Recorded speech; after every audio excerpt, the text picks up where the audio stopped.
Mga kasaka, ito na po yung talong natin na harvest. Ayan o. Kumikintab yung ano, mga balat. Ayan po. Ayan yung nanay ko. Napakaganda po ng talong. Ayan o.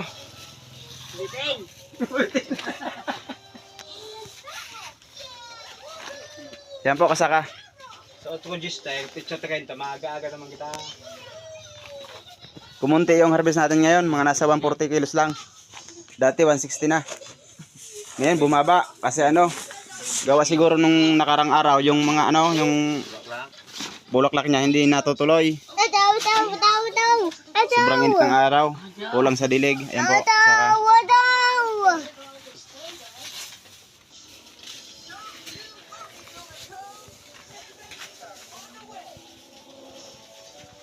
ayun o, kasaka. Kinis yung balat niya.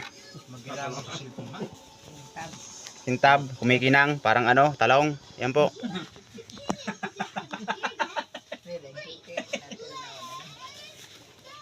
Hindi naman yan sitaw, talong yan kasaka. Yan o.